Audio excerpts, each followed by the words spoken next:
बंदी छोड़ सतगुरु रामपाल जी परमेश्वर जी की जय हो।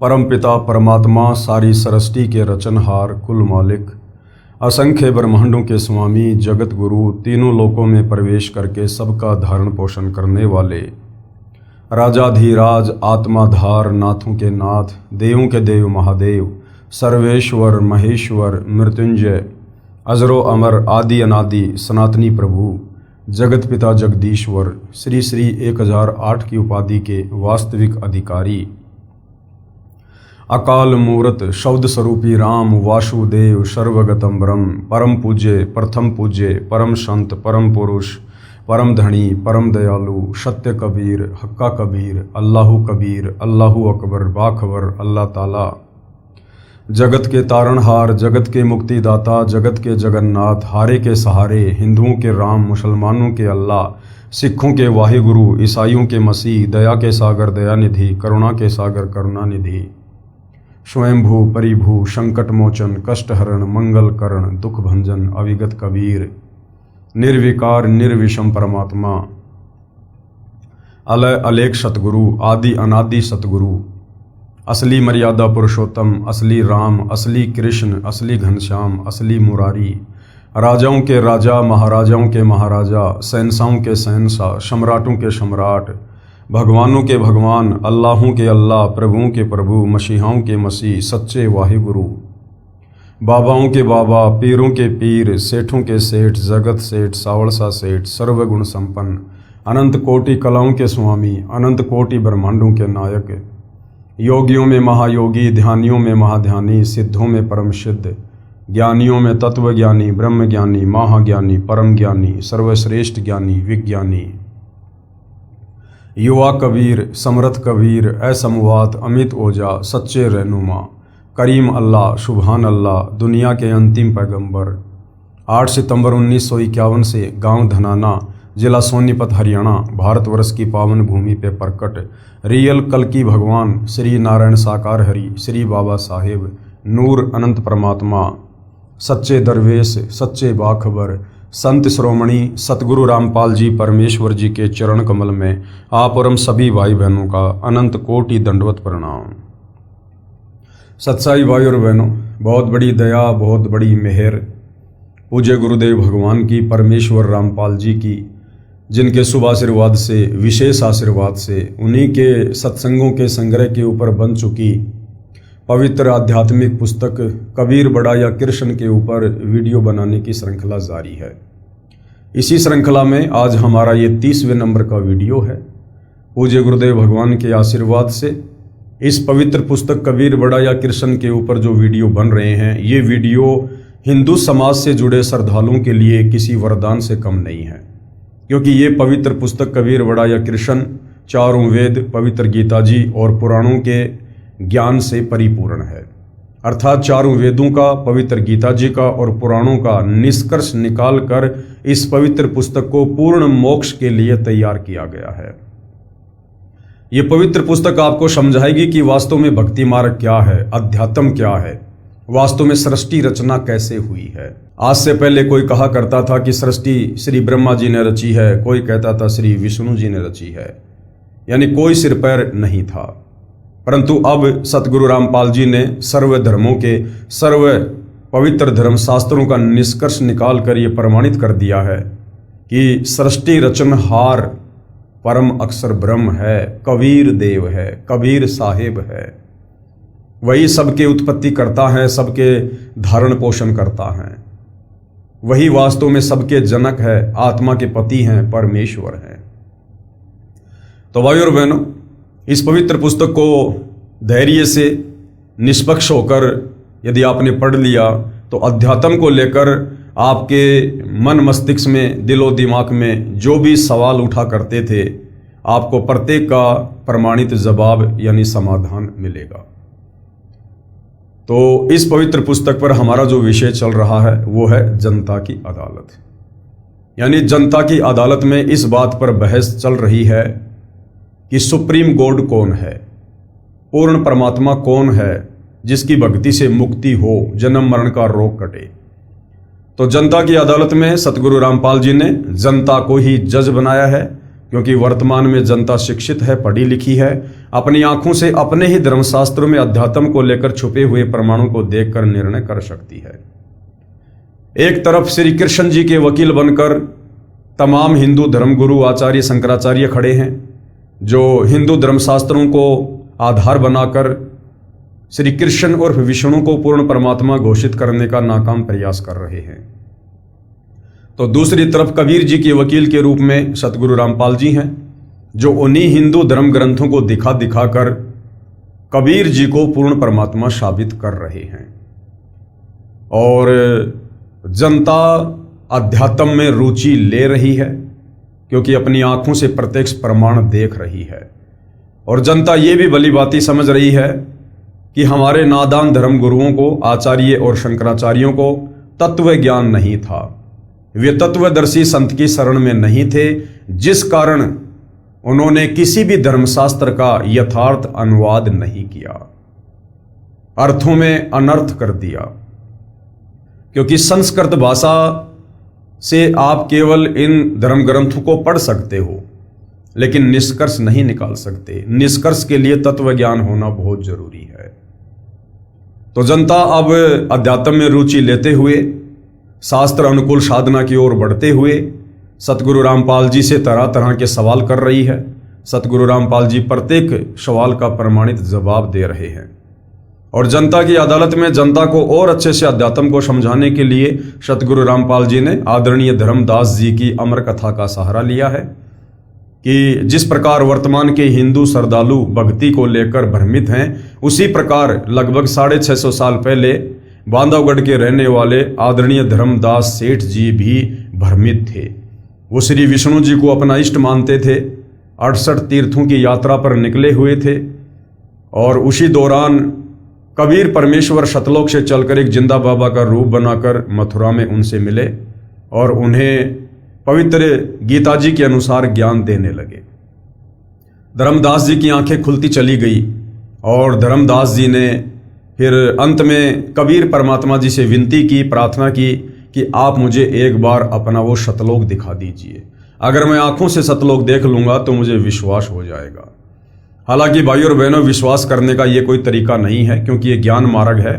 यदि विश्वास करना है तो अपने गुरु के वचनों को सत्य मानकर, और जो प्रमाण गुरु तमाम धर्म ग्रंथों से दिखा रहे हैं, हमने उनको आधार बनाकर ही इस भक्ति मार्ग पर चलना होता है।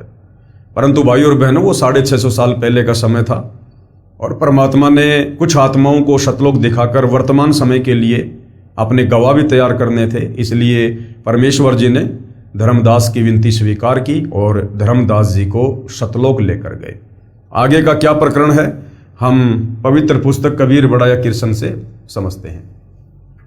धर्मदास जी को सतलोक में ले जाना। 6 महीने तक परमेश्वर जिंदा नहीं आए, क्योंकि धर्मदास जी को बार बार परमात्मा समझा रहे थे, लेकिन धर्मदास जी बीच बीच में विचलित हो जाते थे और काल प्रेरणा से जिंदा बाबा रूप में कबीर परमेश्वर जी का विरोध कर देते थे, जिस कारण से परमात्मा अंतर्ध्यान हो जाया करते थे। तो जब परमेश्वर अंतर्ध्यान हुए, उसके बाद धर्मदास बहुत ज्यादा डर गया, विचलित हो गया, भयभीत हो गया कि अब ना जाने मुझे वो महात्मा जी दोबारा मिलेंगे या नहीं मिलेंगे। 6 महीने तक परमेश्वर जिंदा नहीं आए। धर्मदास रो रो अकुलाए, खाना नामात्र रह गया। दिन में कई कई बार घंटों रोना, शरीर सूख कर काटा हो गया। एक दिन धर्मदास जी से आमिनी देवी ने पूछा, आमिनी देवी धर्मदास जी की धर्मपत्नी थी, कि हे स्वामी, आपकी ये हालत मुझसे देखी नहीं जा रही है, आप विश्वास रखो, जब पहले कितनी बार आए हैं तो अब की बार भी आएंगे। धर्मदास ने कहा कि इतना समय पहले कभी नहीं लगाया, लगता है मुझ पापी से बहुत नाराज हो गए हैं, बात भी नाराजगी की है, मैं महामूर्ख हूं। आमिनी देवी, अब मुझे उनकी कीमत का पता चला है। भोले भाले नजर आते हैं, वे परमात्मा के विशेष कृपा पात्र हैं। इतना ज्ञान देखा न सुना। आमिनी ने पूछा कि उन्होंने बताया होगा कि वे कैसे मिलते हैं। परमेश्वर जी ने आमिनी देवी के अंदर प्रेरणा की और आमिनी ने पूछा कि उस महात्मा जी ने कुछ तो बताया होगा कि उनसे मिलने का क्या तरीका है। तो आमिनी ने धर्मदास जी से पूछा कि उन्होंने कुछ तो बताया होगा, कहाँ कहाँ जाते हैं। धर्मदास जी ने कहा कि वे कह रहे थे कि मैं वहां अवश्य जाता हूं जहां पर धर्म भंडारे यानी लंगर होते हैं, वहां लोगों को ज्ञान समझाता हूं। आमिनी देवी ने कहा कि आप भंडारा ही कर दो, हो सकता है कि जिंदा बाबा आ जाए। धर्मदास जी बोले कि मैं तो 3 दिन का भंडारा करूंगा। आमिनी देवी पहले तो कंजूसी करती थी। धर्मदास 3 दिन का भंडारा कहता था तो वह 1 दिन पर अड़ जाया करती थी, परंतु उस दिन आमिनी ने तुरंत हां कर दी कि कोई बात नहीं, आप 3 दिन का भंडारा करो। आमिनी देवी ने सोचा अगर मैंने मना कर दिया और कहीं धर्मदास जी के प्राण निकल गए तो ये धन, ये पैसा मेरे किस काम रह जाएगा। तो आमिनी देवी ने 3 दिन के भंडारे के लिए परमात्मा जी की प्रेरणा से धर्मदास जी को हाँ कर दी। धर्मदास जी ने दूर दूर तक 3 दिन के भोजन भंडारे का संदेश भिजवा दिया, साधुओं का निमंत्रण भिजवा दिया। निश्चित दिन को भंडारा शुरू हो गया। 2 दिन बीत गए, साधु महात्मा आए, ज्ञान चर्चा होती रही, परंतु जो ज्ञान जिंदा बाबा ने बताया था उसका उत्तर किसी के पास नहीं पाया। धर्मदास जी जानबूझकर साधुओं से प्रश्न करते थे कि क्या ब्रह्मा विष्णु शिव का भी जन्म होता है। उत्तर वही घिसा पिटा मिलता कि इनके कोई माता पिता नहीं हैं। इससे धर्मदास को स्पष्ट हो जाता कि वह जिंदा महात्मा नहीं आया है। वेश बदलकर आता तो भी ज्ञान तो सही बताता। तीसरे दिन भी दोपहर तक में जिंदा बाबा नहीं आए। धर्मदास जी ने दृढ़ निश्चय करके कहा कि यदि आज जिंदा बाबा नहीं आए तो मैं आत्महत्या करूंगा। ये फाइनल फैसला धर्मदास जी ने कर लिया। ऐसे जीवन से मरना भला। परमात्मा तो अंतर्यामी है, जान गए कि आज भगत पक्का मरेगा।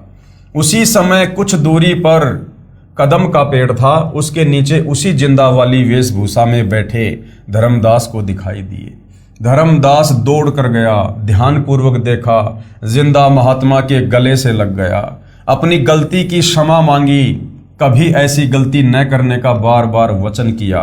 तब परमात्मा धर्मदास के घर में गए। आमिनी तथा धर्मदास दोनों ने बहुत सेवा की, दोनों ने दीक्षा ली। परमात्मा ने जिंदा रूप में उनको प्रथम मंत्र की दीक्षा दी। कुछ दिन परमेश्वर उनके बाग में रहे। फिर एक दिन धर्मदास ने ऐसी ही गलती कर दी। आगे चलकर धर्मदास ने एक और ऐसी ही गलती कर दी और परमात्मा अचानक गायब हो गए। यानी धर्मदास जी ने सतलोक देखने की जिद कर ली, जबकि जिंदा बाबा रूप में कबीर परमात्मा कह रहे थे कि धर्मदास, जो मैं कह रहा हूं उसी पर विश्वास कर। अगर तुझे मेरी बातों पर विश्वास नहीं है तो क्या फायदा तुझे सतलोक दिखाने का। तो धर्मदास जी ने बहुत ज्यादा जिद कर ली, जिस कारण से कबीर परमात्मा जी फिर से अंतर्ध्यान हो गए। और अंतर्ध्यान होने का कारण यह भी था कि परमात्मा उसको दृढ़ करना चाहते थे। धर्मदास जी ने अपनी गलती को घृणा महसूस किया, खाना पीना त्याग दिया, प्रतिज्ञा कर ली कि जब तक दर्शन नहीं दोगे पीना खाना बंद। धर्मदास शरीर से बहुत दुर्लभ हो गए, उठा बैठा भी नहीं जाता था। छठे दिन परमात्मा आए, धर्मदास को अपने हाथों उठाकर गले से लगाया, अपने हाथों खाना खिलाया। धर्मदास ने पहले चरण धोकर चरणामृत लिया, फिर ज्ञान चर्चा शुरू हुई। धर्मदास जी ने पूछा कि आप जी को इतना ज्ञान कैसे हुआ। परमेश्वर जी ने कहा कि मुझे सतगुरु मिले हैं, वे काशी शहर में रहते हैं। थे खुद कबीर परमात्मा, लेकिन अपने आप को छुपा रहे थे धर्मदास जी के सामने। उनका नाम कबीर है, वे तो स्वयं परमेश्वर हैं, सतगुरु का रूप बनाकर लीला कर रहे हैं, जुलाहे का कार्य करते हैं। उन्होंने मुझे सतलोक दिखाया, वह लोक सबसे प्यारा है, वहां जो सुख है वह स्वर्ग में भी नहीं है। सदाबहार फलदार वृक्ष, सुंदर बाग, दूध की नदियां बहती हैं, सुंदर नर नारी रहते हैं, वे कभी बूढ़े नहीं होते, कभी मृत्यु नहीं होती। जो सतगुरु से तत्व ज्ञान सुनकर सतनाम की प्राप्ति करके भक्ति करता है वह उस परम धाम को प्राप्त करता है। यानी जिंदा बाबा रूप में कबीर परमात्मा इस प्रकार से सतलोक का वर्णन कर रहे थे कि धर्मदास जी की और अधिक सतलोक देखने की रुचि बने। इसी का वर्णन गीता अध्याय 15 श्लोक 4 में भी है। धर्मदास जी ने हट करके कहा कि हे महाराज, मुझे वह अमर लोक दिखाने की कृपा करें ताकि मेरा विश्वास दृढ़ हो। परमेश्वर जी ने कहा कि आप भक्ति करो, जब शरीर त्याग कर जाएगा तो उस लोक को प्राप्त करेगा। धर्मदास जी के अधिक आग्रह करने पर परमेश्वर जिंदा ने कहा कि चलो आपको शतलोक ले चलता हूं। धर्मदास की आत्मा को निकालकर ऊपर शतलोक में ले गए। परमेश्वर के दरबार के द्वार पर एक संतरी खड़ा था। जिंदा बाबा के रूप में खड़े परमेश्वर ने द्वारपाल से कहा कि धर्मदास को परमेश्वर के दर्शन करा कर लाओ।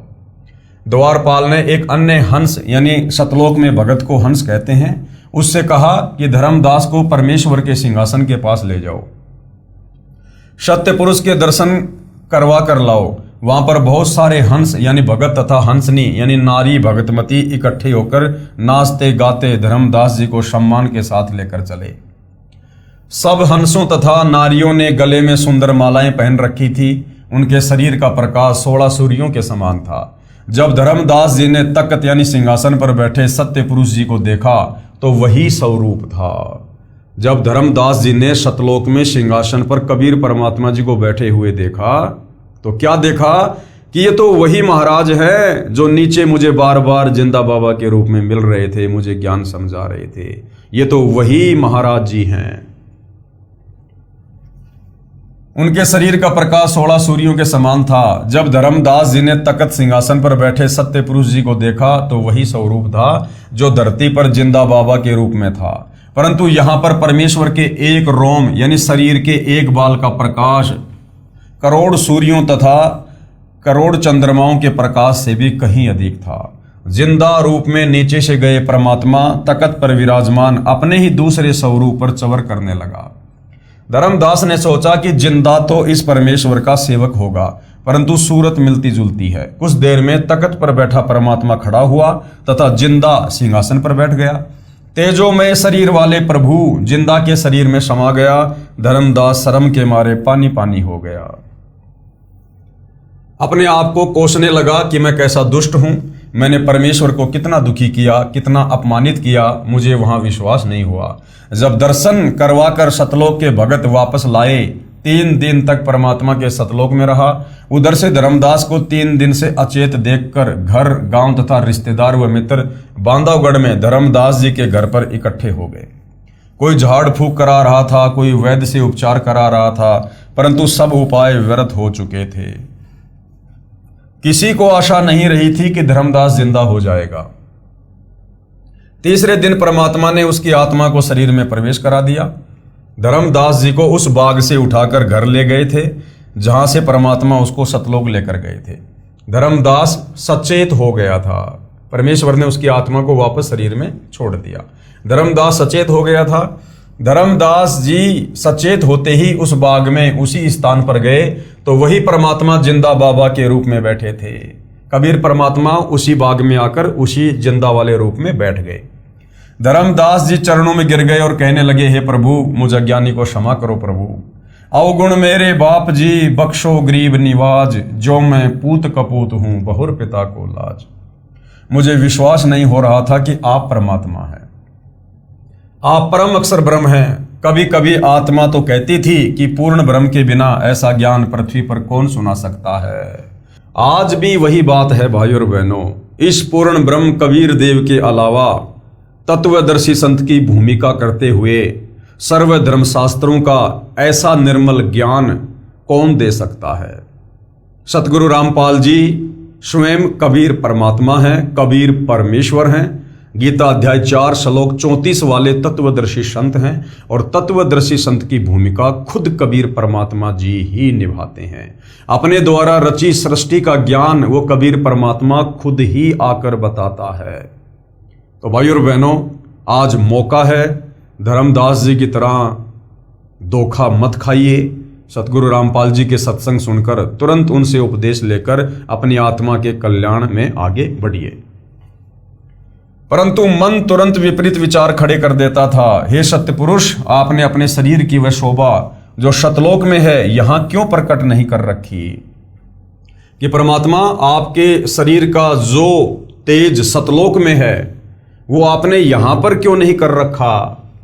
परमेश्वर जी ने कहा कि धर्मदास, यदि मैं उसी प्रकाश युक्त शरीर से इस काललोक में आ जाऊं तो क्षर पुरुष यानी 21 ब्रह्मांड का स्वामी, ये ज्योति निरंजन काल ब्रह्म, ब्रह्मा विष्णु महेश का पिता, दुर्गा का पति, ज्योति निरंजन भी इसी को कहते हैं। ये व्याकुल हो जाएगा।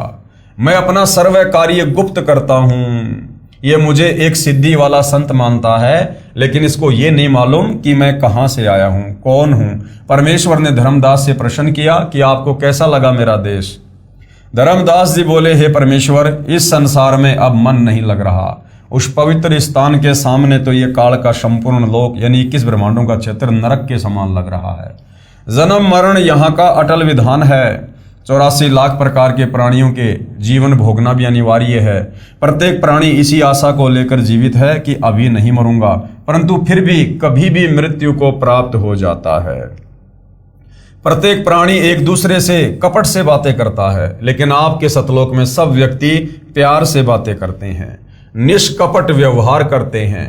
मैंने तीनों दिन यही जांच की थी। यदि धर्मदास जी अपने घर पर उपस्थित सौजनों को न देखते जो उसके अचेत होने के साक्षी थे, तो समझते कि कोई स्वप्न देखा होगा, परंतु अब दृढ़ निश्चय हो गया था।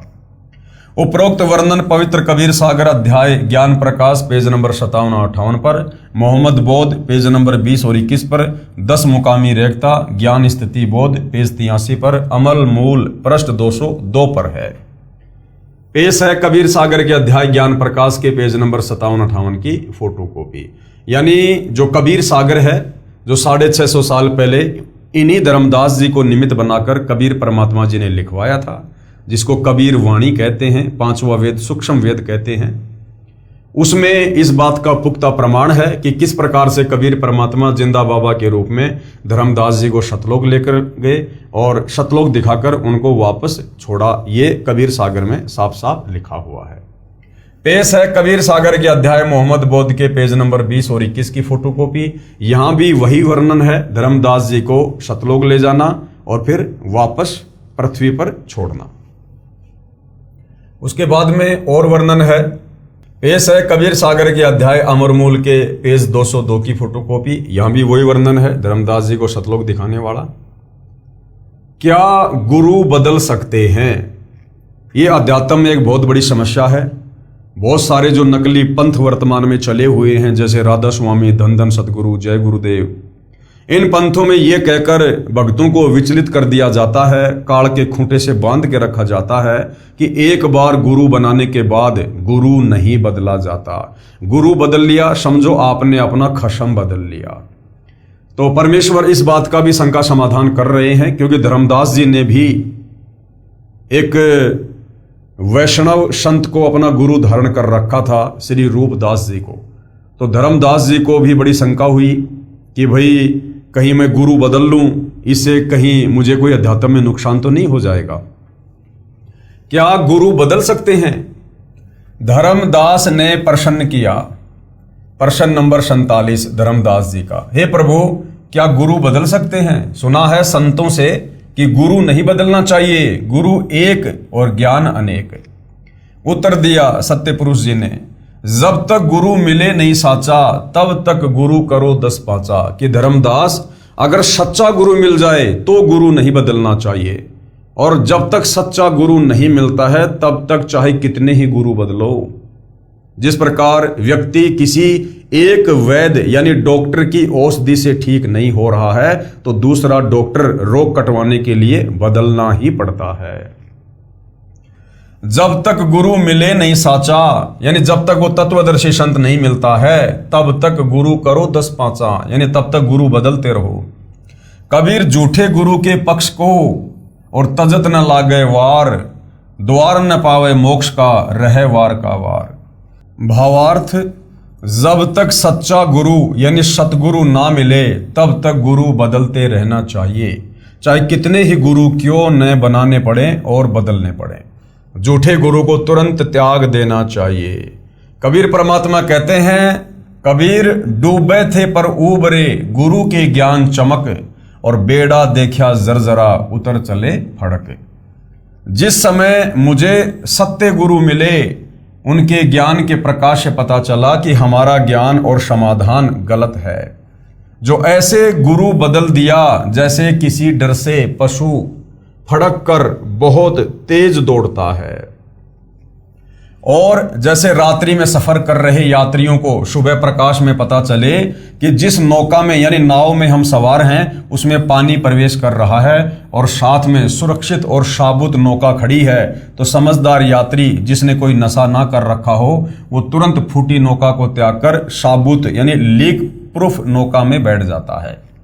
मैंने जब काशी में कबीर जी सच्चे गुरु का ये ज्ञान सुना जो आपको सुनाया है, तो जाति धर्म को नहीं देखा, उसी समय सत्य गुरु की शरण में चला गया और दीक्षा मंत्र लेकर भक्ति कर रहा हूं। सतगुरु ने मुझे दीक्षा देने का आदेश दे रखा है। हे धर्मदास, विचार कीजिए, यदि एक वैद्य से रोगी स्वस्थ नहीं होता तो क्या अन्य डॉक्टर के पास नहीं जाता? धर्मदास ने कहा कि जाता है और जाना भी चाहिए, जीवन रक्षा करनी चाहिए। परमेश्वर ने कहा कि इसी प्रकार मनुष्य जन्म जीव कल्याण के लिए मिलता है, यानी मोक्ष प्राप्ति के लिए मिलता है मनुष्य जन्म।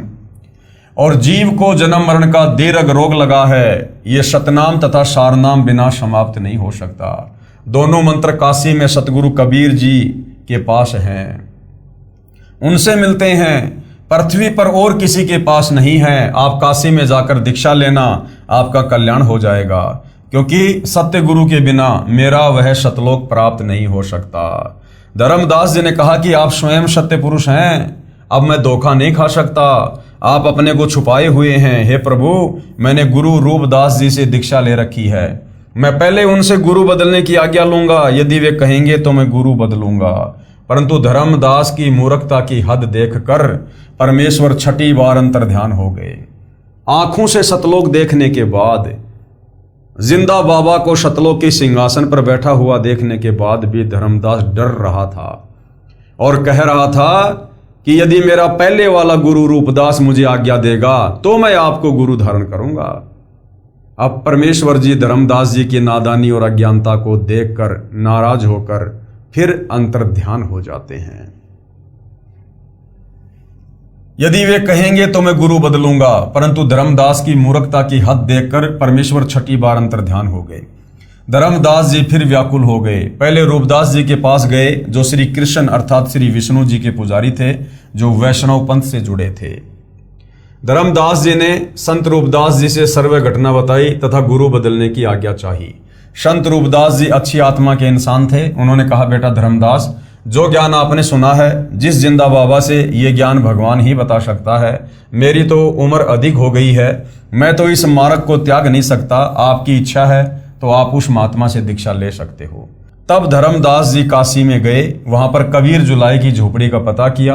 वहां कपड़ा बुनने का कार्य करते कबीर परमेश्वर को देखकर आश्चर्य का ठिकाना नहीं रहा। खुशी भी अपार हुई कि सतगुरु तथा परमेश्वर यही है। तब उनसे दीक्षा ली और अपना कल्याण कराया। कबीर परमेश्वर जी ने धर्मदास जी को फिर 2 अक्षर, जिसमें एक ओम और दूसरा मंत्र है तत्, जो सांकेतिक है, जिसको सतनाम कहते हैं, वो सतनाम का मंत्र दिया। फिर सारनाम देकर सतलोक का वासी किया। अब भाइयों और बहनों,